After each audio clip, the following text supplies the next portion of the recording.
कि जो आजादी का आंदोलन चलाया गया था वो आजादी का आंदोलन नहीं था। 1952 को 22.5% शेड्यूल कास्ट और शेड्यूल ट्राइब के एमपी मिलाकर ब्राह्मणों ने आजाद भारत के अंदर केंद्र में ब्राह्मणों की सरकार बनाई। अरे अंग्रेजों को भगाकर अंग्रेजों के जगह ब्राह्मणों को स्थापित करने का आंदोलन आजादी का आंदोलन कैसे हो सकता? इसका मतलब है प्रशासन में ब्राह्मणों ने कब्जा कर लिया। इसलिए मैं आपको बताना चाहता हूं कि Narendra Modi is not a real prime minister of India, he is a nominated prime minister of India and nominated by RSS ब्राह्मण। ये आरएसएस के ब्राह्मणों के द्वारा नरेंद्र मोदी को नॉमिनेट किया हुआ है। एक होता है इलेक्टेड प्राइम मिनिस्टर, एक होता है नॉमिनेटेड प्राइम मिनिस्टर। ये आरएसएस के ब्राह्मणों के द्वारा नरेंद्र मोदी के को नॉमिनेट किया हुआ है।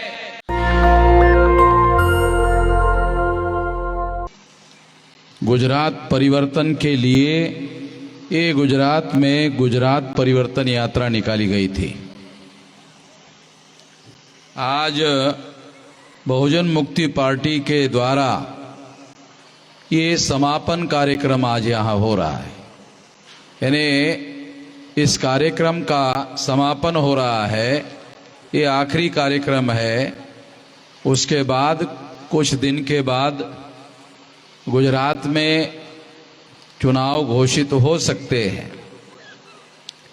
तो गुजरात में आने वाले समय में चुनाव होने वाले हैं। इसी बात को ध्यान में रखते हुए बहुजन मुक्ति पार्टी के द्वारा गुजरात परिवर्तन यात्रा चलाई गई, जिसका आज समापन हो रहा है। इस संबंध में कुछ बातें मैं आप लोगों को बताना चाहता हूं। सबसे पहली बात तो हम लोगों को ये जानना है, ये समझना है कि परिवर्तन केवल गुजरात में ही करना जरूरी नहीं है।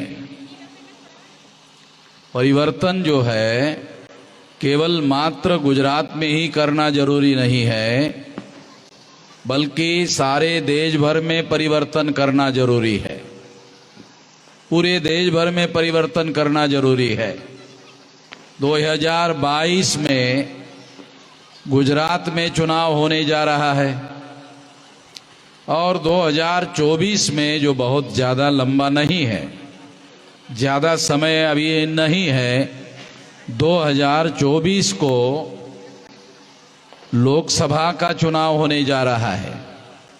यानी गुजरात में जो चुनाव होने जा रहा है वो मुख्यमंत्री चुनने के लिए है, और 2024 में जो चुनाव होने जाएगा वो चुनाव प्रधानमंत्री चुनने के लिए होगा।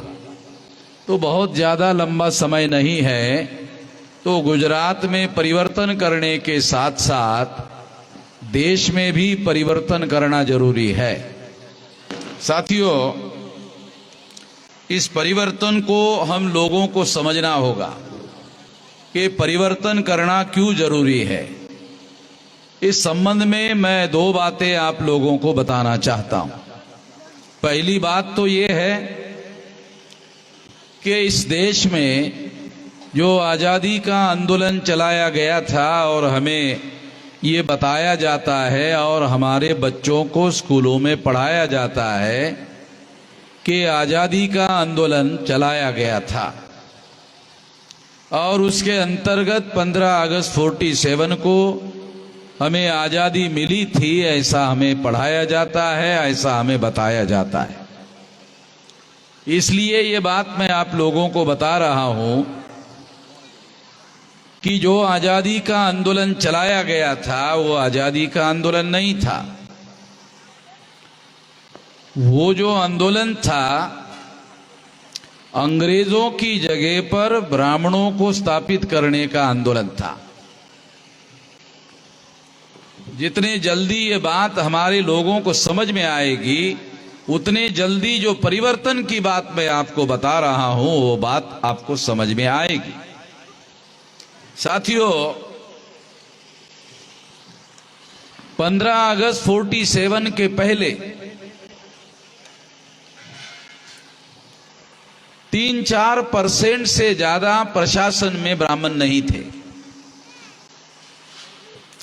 जो प्रशासनिक मशीनरी है भारत में, उसमें 3-4% से ज्यादा ब्राह्मण नहीं थे।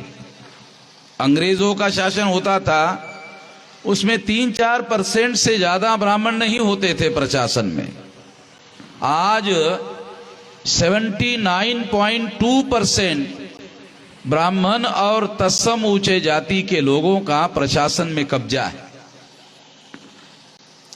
इससे यह बात सिद्ध होती है, इससे यह बात प्रमाणित होती है कि आजादी का आंदोलन सभी लोगों के आजादी का आंदोलन नहीं था। अगर देश के प्रशासन पर और देश के शासन पर अगर ब्राह्मणों ने कब्जा किया है तो ये कहा जा सकता है कि ये ब्राह्मणों के आजादी का आंदोलन था। मैं आपके जानकारी के लिए थोड़ा सा बता दूं कि इस देश में 1885 को कांग्रेस की स्थापना हुई। कांग्रेस की स्थापना चटर्जी, मुखर्जी, बैनर्जी, चटर्जी, मुखर्जी, बैनर्जी, ये सारे बंगाली ब्राह्मणों के नाम है। गोखले, तिलक, आगरकर, ये महाराष्ट्रियन ब्राह्मणों के नाम है। इन लोगों ने मिलकर 1885 को कांग्रेस की स्थापना की। हमारे लोगों को पता नहीं है, इन ब्राह्मणों ने 1885 को कांग्रेस की स्थापना की। तो हमारे लोगों को आजादी दिलाने के लिए नहीं, वो लोग हमारा समर्थन लेकर अपने आप को आजाद करना चाहते थे। तो ये उन लोगों के आजादी का आंदोलन था और वो चाहते थे कि अंग्रेज चले जाए और अंग्रेजों के बाद ब्राह्मण भारत के हुक्मरान बन जाए, ये वो चाहते थे। और इसीलिए उन्होंने उस आंदोलन को चलाया था। इस बात को ध्यान में रखते हुए ये बात मैं आप लोगों को बता रहा हूं कि 15 अगस्त 47 को जब आजादी मिली तो एक ब्राह्मण को देश का प्रधानमंत्री बनाया गया, पंडित जवाहरलाल नेहरू।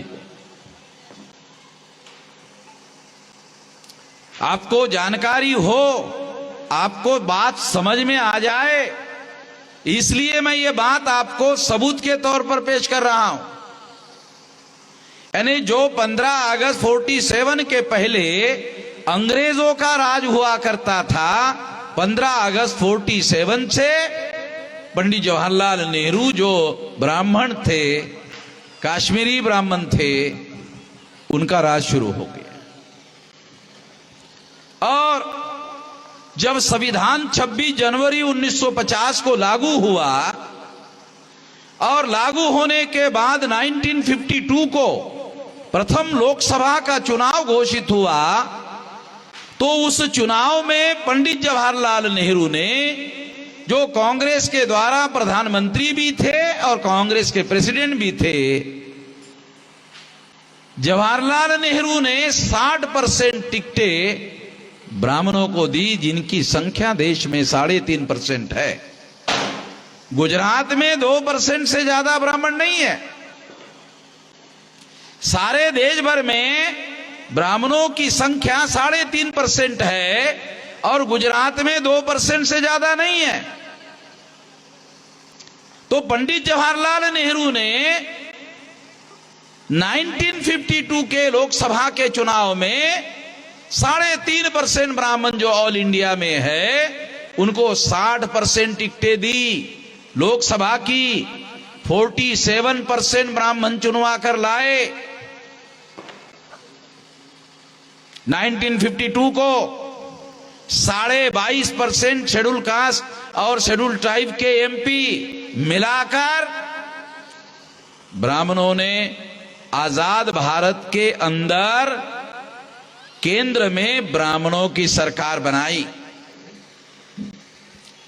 हमारे लोगों को ये जानकारी नहीं है। मैं ये नहीं कह रहा हूं ज्ञान नहीं, अरे जानकारी ही नहीं तो ज्ञान कहां से होगा? जानकारी नहीं है। अच्छा, दूसरी बात बताता हूं, मैं ये कभी नहीं कहता कि अनपढ़ लोगों को जानकारी नहीं है। मैं कह रहा हूं पढ़े लिखे को जानकारी नहीं है। क्यों नहीं है? क्योंकि जो अभ्यासक्रम है उसमें यह जानकारी नहीं दी जाती। जो अखबार है उन्हीं लोगों के हैं, तो अखबार वाले भी जानकारी नहीं देते, तो हमारे लोगों को जानकारी कहां से होगी? जो जानकारी मैं आपको दे रहा हूं ये रिसर्च करके, इलेक्शन कमीशन का डाटा, जो इलेक्शन कमीशन के पास सारा का सारा डाटा, उसके पास डाटा है कितने कैंडिडेट कौन से पार्टी के खड़े, कितने चुनकर आए, ये सारा का सारा डाटा इलेक्शन कमीशन के रिकॉर्ड में अवेलेबल है। और इलेक्शन कमीशन के रिकॉर्ड का डाटा अध्ययन करने के आधार पर, रिसर्च करने के आधार पर आपको बता रहा हूं। और इस तरह से ब्राह्मणों ने अंग्रेजों को भगाया और अंग्रेजों की जगह ब्राह्मणों को स्थापित किया और प्रचार क्या किया? आजादी मिल गई। अरे अजीब किस्म की बात है। अंग्रेज की जगह ब्राह्मण को स्थापित कर दिया और प्रचार कर दिया, और हम लोगों को पढ़ाया जाता है, किताबों में, स्कूलों में पढ़ाया जाता है यह आजादी का आंदोलन था। अरे अंग्रेजों को भगाकर अंग्रेजों के जगह ब्राह्मणों को स्थापित करने का आंदोलन आजादी का आंदोलन कैसे हो सकता? इसलिए मैं आपको बता रहा हूं कि यह आजादी का आंदोलन नहीं था। और इस तरह से ब्राह्मणों ने जब आजाद भारत की पहली चुनी हुई सरकार पर कब्जा कर लिया, तो उन्होंने लगातार कोशिश करके इंडियन एडमिनिस्ट्रेटिव सर्विसेज, आईएएस की सर्विसेज में आज 2022 में 79.2% ब्राह्मण और तत्समूचे जाति के लोगों का कब्जा कर लिया। इसका मतलब है प्रशासन में ब्राह्मणों ने कब्जा कर लिया। दूसरी बात, ब्राह्मणों की जो पार्टी है कांग्रेस, जिसके बारे में मैंने अभी आपको बताया कि 1885 को कांग्रेस की स्थापना चटर्जी, मुखर्जी, बैनर्जी, गोखले, तिलक, आगरकर, इन ब्राह्मणों ने स्थापित की।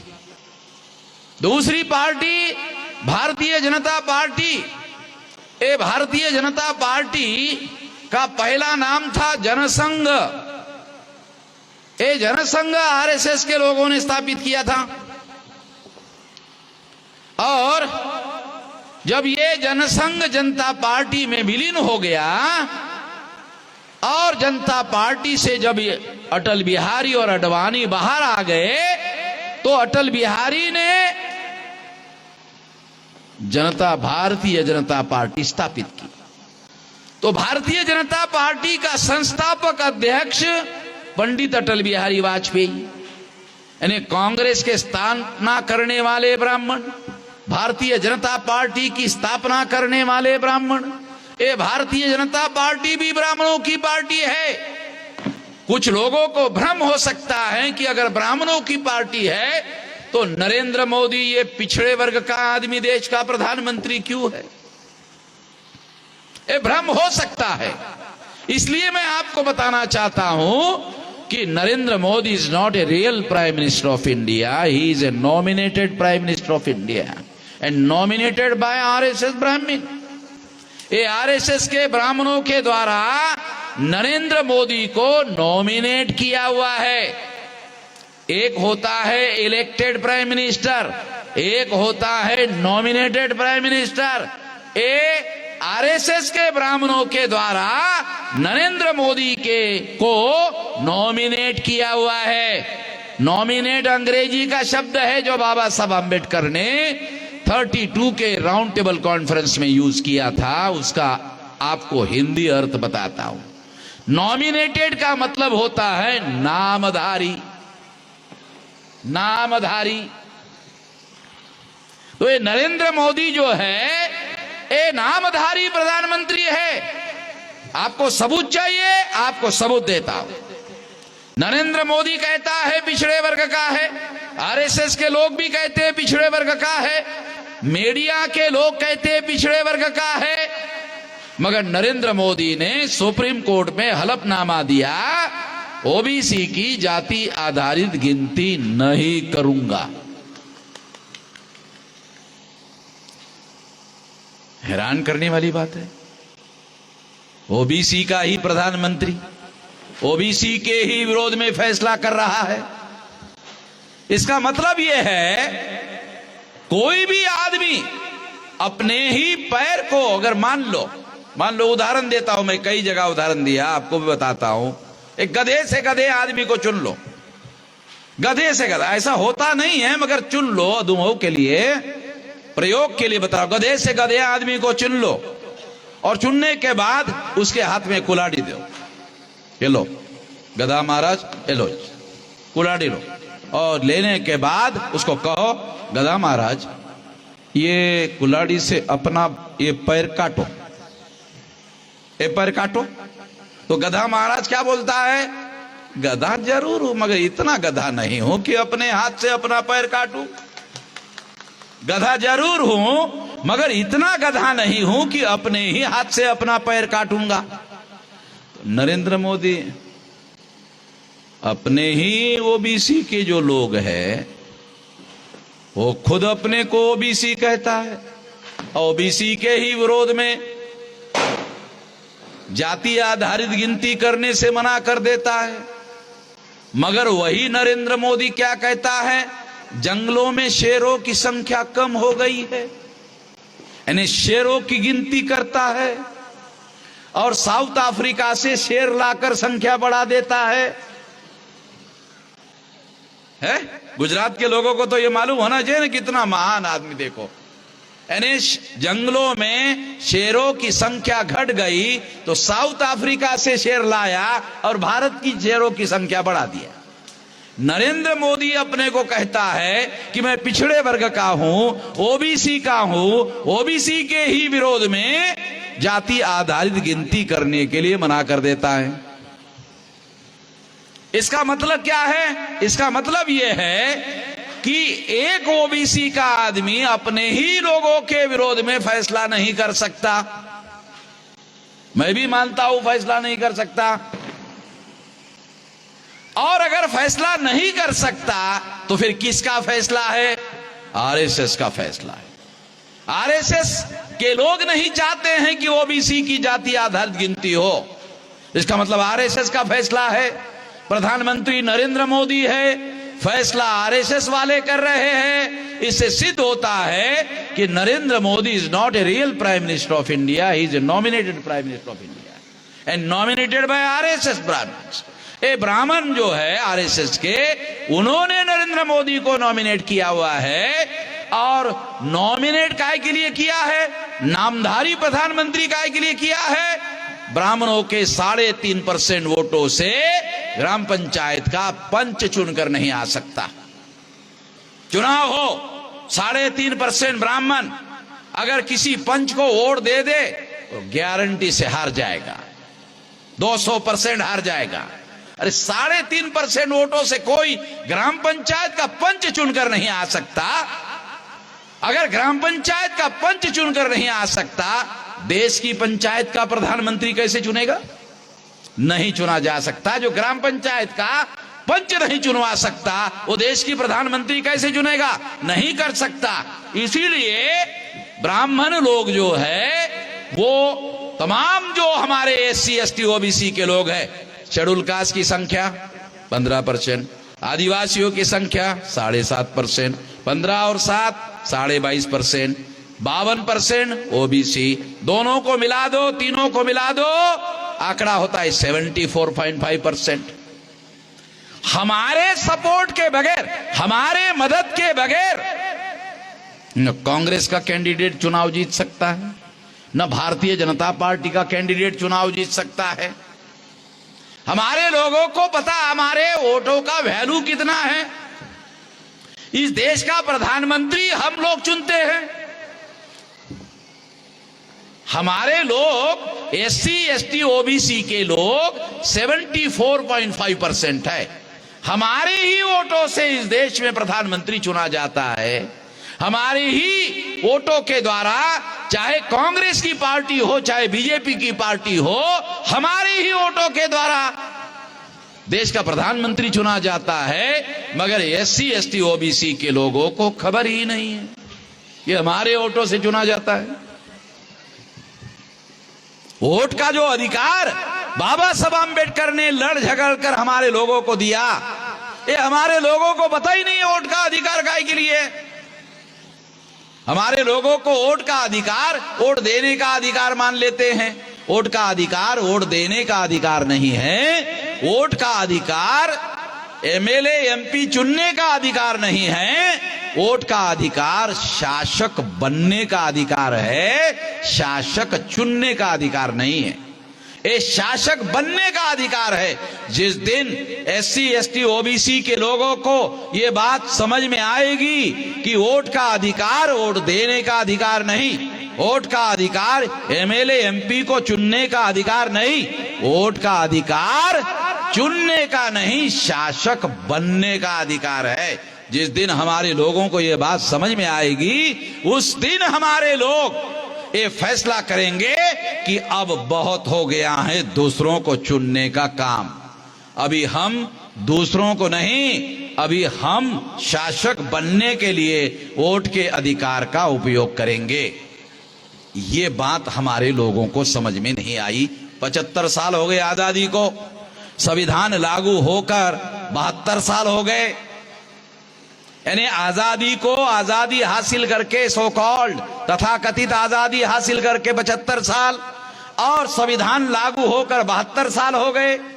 और हमारे पढ़े लिखे लोगों को यह बात समझ में नहीं आई कि वोट का अधिकार वोट देने का अधिकार नहीं है, वोट का अधिकार एमएलए एमपी चुनने का अधिकार नहीं है, वोट का अधिकार शासक बनने का अधिकार है। ब्राह्मण लोग जिनके 3.5% वोट है, वो अपने वोटों का उपयोग शासक बनने के लिए करते हैं, तो उनके शासक बनते हैं। उन्होंने पार्टी बनाई कांग्रेस, ब्राह्मणों ने पार्टी बनाई कांग्रेस, उन्होंने पार्टी बनाई भारतीय जनता पार्टी, 3.5% ही लोग रूलिंग पार्टी बनाई, फिर अपोजिशन पार्टी बनाई, फिर कम्युनिस्ट पार्टी बनाई, फिर मार्क्सवादी कम्युनिस्ट पार्टी बनाई, फिर तृणमूल कांग्रेस बनाई। यानी संख्या उनकी 3.5% है, और 5 नेशनल लेवल की पार्टियां बनाई। इंडियन एडमिनिस्ट्रेटिव सर्विसेज में ही ब्राह्मणों का 79.2% कब्जा नहीं है। जिनकी 3.5% संख्या है, उनकी नेशनल लेवल के 5 पार्टियां है। हम लोगों की एससी एसटी ओबीसी इनकी संख्या 74.5%। यदि इसमें 15% मुसलमानों को मिलाओ तो ये 90% हो जाता है, और अगर ये 90% हो जाता है तो 90% वालों की एक भी नेशनल लेवल की पार्टी नहीं है। काशीराम जी ने बनाई थी, मायावती ने खड्डे में डाल दिया।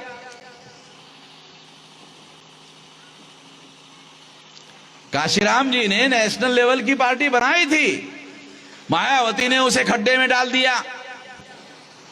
मायावती की इतनी ही औकात है, वो इतना ही कर सकती है। साथियों, मैं आप लोगों को जो बात समझा रहा हूं वो एक मौलिक बात यह है कि आज हम लोगों की संख्या 85 से लेकर 90% हमारे लोग हैं, मगर हमारे लोगों की इस देश में एक भी नेशनल लेवल की पार्टी नहीं है जिसे हम लोग अपना कह सके। जिनकी 3.5% संख्या है ब्राह्मणों की, उनकी 5 नेशनल लेवल की पार्टियां हैं। कांग्रेस, बीजेपी, कम्युनिस्ट, मार्क्सवादी कम्युनिस्ट, तृणमूल कांग्रेस, और ये 5 पार्टियां नेशनल लेवल की 5 पार्टियां। और नेशनल लेवल की 5 पार्टियां उनकी है इंडियन एडमिनिस्ट्रेटिव सर्विसेज में उनकी 79.2% कब्जा है। 543 मेंबर पार्लियामेंट में से 400 मेंबर पार्लियामेंट इन्हीं लोगों के हैं, 400 से ज्यादा है। जुडिशरी में इन्हीं लोगों का कब्जा है, हाई कोर्ट और सुप्रीम कोर्ट में। मीडिया का ले लो, मीडिया 4 प्रकार का है। इलेक्ट्रॉनिक मीडिया इन्हीं लोगों का कब्जा है। प्रिंट मीडिया, अखबार, आपके गुजरात में गुजरात समाचार, संदेश और ऐसे तमाम जो आपके डेली पेपर है प्रिंट मीडिया के, इन्हीं लोगों के कब्जे में है। प्रिंट मीडिया भी उनके कब्जे में, इलेक्ट्रॉनिक मीडिया भी उनके कब्जे में। और उसके अलावा जो ट्रेडिशनल मीडिया है, मुरारी बापू, आसाराम बापू, डोंगरे महाराज, ओझा महाराज, पाजा Maharaj and any other Maharaj and बचा खुचा महाराज, ये सब उनका ही है। कितने लोगों के नाम लेवे, तो इसलिए शॉर्ट में मैंने बचा खुचा में सबको शामिल कर लिया है। तो इस तरह से इन लोगों के सारा का सारा कब्जा है। मीडिया पर भी इन्हीं लोगों का कब्जा है। चौथा मीडिया है होकल मीडिया। होकल मीडिया का मतलब, जैसे मैं भाषण कर रहा हूं, भाषा का उपयोग कर रहा हूं, तो हमारे लोगों को वो कहते हैं ठीक से भाषा बोलना नहीं आती, तो उनका ही कब्जा है। होकल मीडिया में भी उन्हीं लोगों का कब्जा है। तो इस तरह से मीडिया पर भी उन्हीं लोगों का कब्जा। लोकतंत्र में 4 पिलर है। विधायिका, जहां एमएलए एमपी चुनकर जाते हैं, उनका कब्जा। कार्यपालिका, जिसमें आईएएस आईपीएस आईआरएस अधिकारी जाते हैं, उनका ही कब्जा। जुडिशियरी, हाईकोर्ट सुप्रीम कोर्ट, उनका कब्जा। मीडिया 4 प्रकार का, उनका ही कब्जा। लोकतंत्र के चारों पिलर पर आजाद भारत में उन्होंने कब्जा कर लिया। अरे इतना कब्जा तो अंग्रेजों का नहीं था। इतना जो कब्जा था, इतना तो अंग्रेजों का नहीं था। जितना कब्जा ब्राह्मणों ने कर लिया, उतना कब्जा अंग्रेजों का नहीं था। इसका मतलब यह है कि आजादी का आंदोलन नहीं था, ब्राह्मणों का आजाद भारत पर कब्जा करने का आंदोलन था। इससे यह बात सिद्ध होती है, प्रूव होती है। ऐसे स्थिति में यह बात हम लोग कह रहे हैं कि गुजरात में परिवर्तन होना जरूरी है और देश में भी परिवर्तन होना जरूरी है। ये कब्जा जब तक बना रहेगा, तब तक हमारे लोगों के भविष्य का कोई गारंटी नहीं है। क्या आपको पता है केंद्र सरकार का बजट 35 लाख करोड़ रुपए का? कितने लाख करोड़ का? हमारे लोगों को तो यही समझ में नहीं आता। बहुत सारे लोगों को तो करोड़ का आंकड़ा कितना होता है ये समझ में नहीं आता। 35 लाख करोड़, ये आंकड़ा कितना है यही समझ में नहीं आता। केंद्र सरकार का 1 साल का बजट 35 लाख करोड़, यानी हमारे लोगों को क्या समझ में आया होगा? लाख बोल रहे हो मन में, लाख। 35 लाख नहीं बोल रहा हूं, 35 लाख करोड़ 1 साल का बजट है। और ये केवल केंद्र सरकार का बजट है, राज्य सरकार का बजट अलग है। अकेले बॉम्बे की म्युनिसिपल काउंसिल है, उसका 40,000 करोड़ का बजट है। ये जो बॉम्बे की म्युनिसिपल काउंसिल है, उसका बजट 40,000 करोड़ का है। मैं आपको आंकड़े इसलिए बता रहा हूं कि ये 35 लाख करोड़ रुपए का जो बजट है टैक्स के रूप में सरकार को मिलता है, एक खर्चा कहां होता है? अरे हमारी गरीबी 75 साल हो गए, 72 साल तो सरकार आजादी मिली, इसके बाद में ये बजट बन रहा है। अरे पैसा जाता कहां है? हमारे गरीबों की गरीबी खत्म क्यों नहीं हो रही है? भूखमरी खत्म क्यों नहीं हो रही है? आजादी को मिलकर 75 साल हो गए और 75 साल के आजादी में 30% लोग भूखमरी। हमारे लोगों को आसानी से समझ में आ जाए इसलिए बोलो भूखमरी, यानी भूख से पेट भर अन्न नहीं मिलता है, इसलिए लोग मरते हैं हमारे देश में आजादी को 75 साल होने के बाद भी। और अगर ऐसा होता है तो ये आजादी का क्या करने का भाई, जिसमें आजादी में हमारे लोग भूखमरी के मर जाते हैं। यानी भारत सरकार के पास पैसे की कमी नहीं है, मगर उस गरीब की गरीबी खत्म करने के लिए सरकार पैसा खर्चा करती है, ऐसा दिखाई नहीं दे रहा है। और अगर ऐसा होता तो 75 साल हो गए आजादी में, उसकी गरीबी खत्म हो गई होती। आखिर ये पैसा जाता कहां है? तो जिन लोगों ने ये पार्टियां बनाई उन लोगों के हाथों में जाता है। आप लोगों ने ये टाटा बिरला, पहले ये नाम हमारे समय में सुने ही देते थे, अब टाटा बिरला पीछे पड़ गया, अभी आ गए अंबानी है? और अंबानी को भी पीछे छोड़ दिया, आ गया अडानी। अंबानी को भी पीछे छोड़ दिया। आप लोगों को पता नहीं, आज की अगर खबर आप सुन लो तो आपको पता चलेगा कि आज तो 5 लाख करोड़ का कोई प्रॉपर्टी खरीद लिया सरकार की। 15,000 करोड़ में नरेंद्र मोदी ने उसको 5 लाख करोड़ की प्रॉपर्टी बेच दिया। कंटेनर इंडिया को 5 लाख करोड़ की प्रॉपर्टी 15,000 करोड़ में बेच दिया। और इससे क्या हुआ? इससे अडानी भारत का पहले नंबर का अमीर हो गया। आज के तारीख में टाटा बिरला अरे बहुत पीछे चला गया, तो पहले नंबर का अडानी हो गया। अडानी जामनगर में स्कूटर चलाता था 20-25 साल पहले।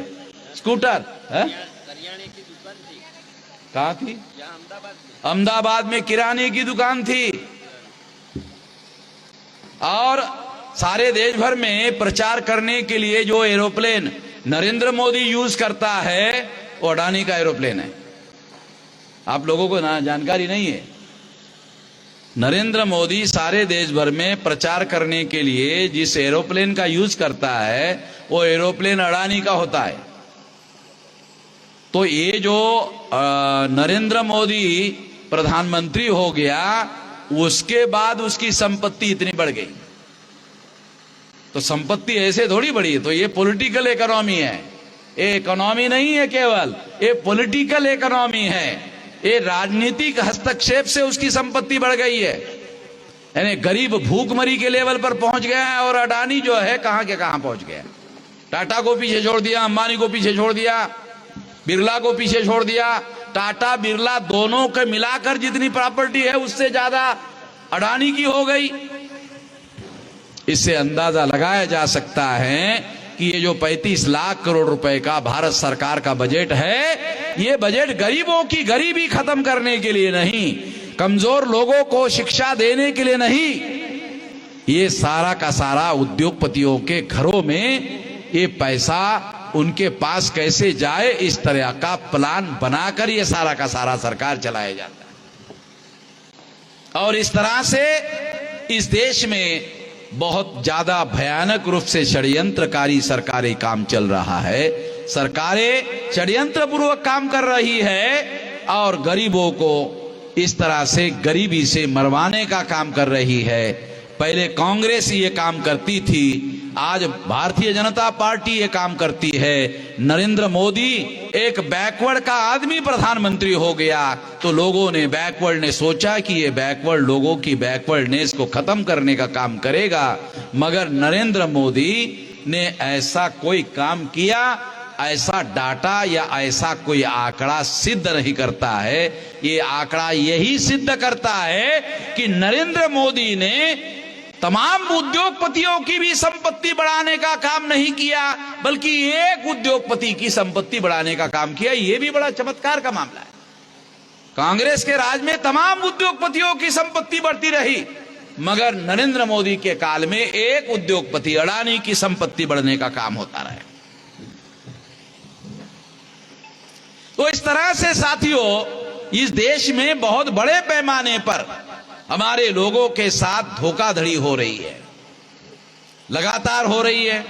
शेड्यूल कास्ट के जो लोग हैं, शेड्यूल कास्ट के लोगों में तमाम लोग जो है शेड्यूल कास्ट में, आज हमारे देश में शेड्यूल कास्ट में जो अलग अलग प्रकार की कम्युनिटीज है, गुजरात में वाल्मीकि जाति के लोग हैं, उनके साथ जो व्यवहार होता है गुजरात के अंदर, यानी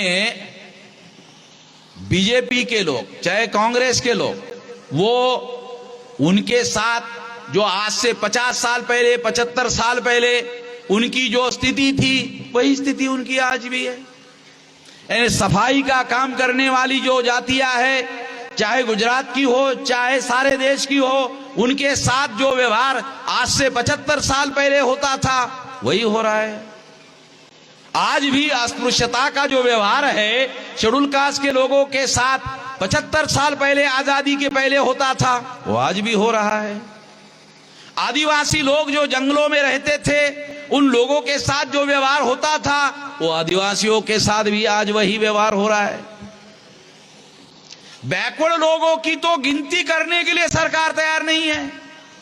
कुत्तों की गिनती करते हैं, जानवरों की गिनती करते हैं, मगर पिछड़े वर्ग की, ओबीसी की गिनती करने के लिए तैयार नहीं है। विकास, नरेंद्र मोदी क्या कहता है? विकास विकास विकास विकास विकास। ऐसा विकास के विकास ऐसे बोलते रहता है जैसे शब्द का ही साला विकास हो रहा है, बाकी कोई विकास हो नहीं रहा है, शब्द का विकास हो रहा है। विकास विकास विकास। अरे आंकड़े ही नहीं है तो विकास कहां से होगा भाई? अबे विकास के लिए आंकड़े चाहिए, आंकड़े के बाद प्लानिंग होता है, प्लानिंग के बाद इंप्लीमेंटेशन होता है, इंप्लीमेंटेशन के बाद विकास होता है। इधर तो आंकड़े ही नहीं है। आखिरकार बैकवर्ड लोग कितने बैकवर्ड है? अरे इसका डाटा तो होना चाहिए। नरेंद्र मोदी ने अपने पिछड़े वर्ग के लोगों का डाटा इकट्ठा नहीं किया, आंकड़े इकट्ठा नहीं किए। फंडामेंटल प्रिंसिपल जो है डेवलपमेंट का, जिसका विकास करना है उसके आंकड़े चाहिए। आंकड़े ही सरकार ने इकट्ठा नहीं किए। जब आंकड़े ही नहीं इकट्ठा होंगे तो प्लानिंग किस आधार पर? हवा में प्लानिंग बनता है क्या? प्लानिंग आंकड़ों के आधार पर बनता है। सारे दुनिया के अर्थशास्त्री आंकड़े इकट्ठा करते हैं, आंकड़ों का विश्लेषण करते हैं, उसके आधार पर पता चलता है कौन कितना पिछड़ा है, फिर उसके हिसाब से प्लानिंग बनता है। अरे आंकड़े ही नहीं। नरेंद्र मोदी बैकवर्ड क्लासेस के लोगों के आंकड़े इकट्ठा करने के लिए तैयार नहीं है, अपने जाति बिरादरी के लोगों के आंकड़े इकट्ठा करने के लिए तैयार नहीं है। जब नरेंद्र मोदी के आंकड़े इकट्ठा करने की तैयारी नहीं है तो फिर विकास कहां से होगा? नरेंद्र मोदी विकास की केवल बातें करता है, विकास के भाषण करता है। नरेंद्र मोदी के भाषणों में जरूर विकास हो रहा है, मगर लोगों के जीवन में किसी प्रकार का कोई विकास हुआ ऐसी कोई जानकारी उपलब्ध नहीं है, ऐसा कोई डाटा उपलब्ध नहीं है। बल्कि वर्ल्ड लेवल की जो लोग हैं वो कह रहे हैं कि देश में भूखमरी के आंकड़े लगातार बढ़ रहे हैं।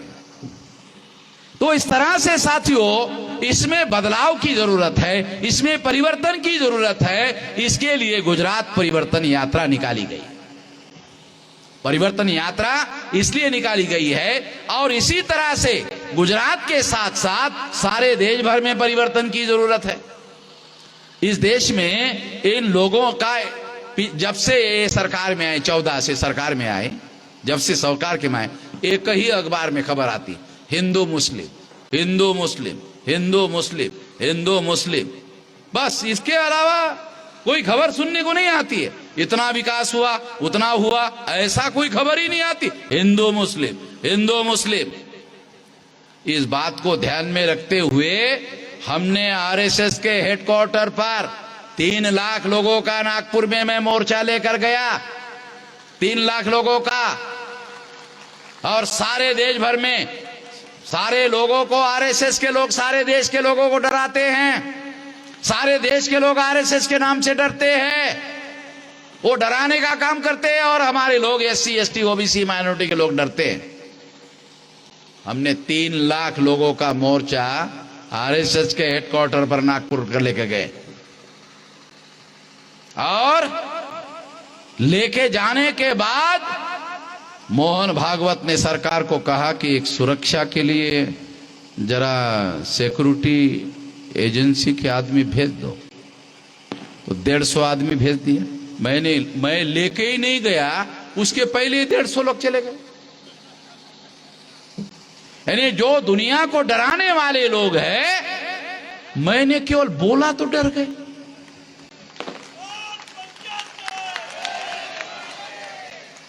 और जब मैं वहां 3 लाख लोग लेकर गया और पुलिस की नहीं सुना, तो आरएसएस ने कहा 150 लोगों से काम नहीं होगा, ये पागल लोग हैं, इनका इतिहास है। इनके 500 लोगों ने 28,000 पेशवा ब्राह्मणों को मारा था भीमा कोरेगांव में। ये पागल लोग हैं। ये वर्ल्ड वार में भी गए थे, वहां भी जीतने वालों के साथ थे। ये बाबा साहब अंबेडकर के स्पीच में रिकॉर्ड है, वर्ल्ड वार में भी गए थे। और जब वर्ल्ड वार में जीत हुआ तो हमारे लोग जीत वाले के साथ में थे। जहां भी हमारे लोग जाएंगे जीत जाएंगे। तो वहां 3 लाख लोगों का मोर्चा हम लेकर गए। तो मोहन भागवत ने सरकार को कहा, अरे ये सिक्योरिटी फोर्सेस से ये कंट्रोल नहीं होंगे, कमांडो भेजो, कमांडो। तो 70 कमांडो वहां। बोलते परमानेंट रखना पड़ेगा, वामन मेश्राम का पता नहीं कब आ जाएगा और क्या कर लेगा पता नहीं। परमानेंट 70 कमांडो रखे गए, जो लोग सारे देश के लोगों को डराते हैं। अब उन लोगों के डरने की बारी है। हमने 3 लाख लोगों का मोर्चा लेकर गए, अब उन लोगों को डरना होगा इस देश में। और आप लोगों को, एससी एसटी ओबीसी माइनॉरिटी के लोगों को, खासतौर पर मुसलमानों को कहता हूं, अगर मुसलमान मेरा साथ दे तो डर उसी समय खत्म हो जाएगा। मुसलमान अगर मेरा साथ दे दे, देते ही खत्म, डर ही खत्म हो जाएगा मुसलमानों का। जिसको किसी को भी डर लगता है भारत में, तो लोग जो है हनुमान चालीसा पढ़ते हैं। अरे हनुमान चालीसा पढ़ना बंद कर दो, वामन 41वां पढ़ो, खत्म हो जाएगा, कोई डर नहीं रहने वाला। इसलिए साथियों, ये लड़ाई हमने वहां शुरू की। ये लड़ाई कौन सी है? संघ परिवार वर्सेस मूल निवासी परिवार। अभी हिंदू मुस्लिम खत्म हो गया मामला। अभी आप लोगों को याद नहीं है, अभी आजकल आरएसएस वाले हिंदू मुस्लिम बोलना बंद कर दिए। अभी नई लड़ाई देश में शुरू हो गई है। कौन सी? संघ परिवार वर्सेस मूल निवासी परिवार। संघ परिवार का मतलब है विदेशी परिवार और मूल निवासी परिवार का मतलब है देसी परिवार।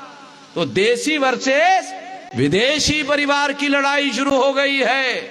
और ये लड़ाई 15 अगस्त 47 को एक बार अंग्रेज चले गए थे। अभी जो लोग इधर देश में हैं, उन लोगों की बारी है। अगर वो ईमानदारी से छोड़ना चाहते हैं और इज्जत से रहना चाहते हैं तो रहने देंगे। हम उनको यहां से चले जाओ ऐसा नहीं कहने वाले, मगर बदमाशी से रहेंगे तो फिर बोलना पड़ेगा। बदमाशी से रहेंगे तो बोलना पड़ेगा। जैसे गांधी ने कहा चले जाओ, तो दोबारा बोलना पड़ेगा चले जाओ। तो वो लोग मेरे पास आए थे, बोल रहे थे कि वो तो अंग्रेजों के लिए देश था, हमारा कहां है, हमारा काम कहां जावे। अरे काला सागर के पास तुम्हारा देश है भाई, काला सागर के पास तुम्हारा देश है। और काला सागर के पास वाला देश नहीं तो सागर तो है ही, जाओ आ रहो सागर में।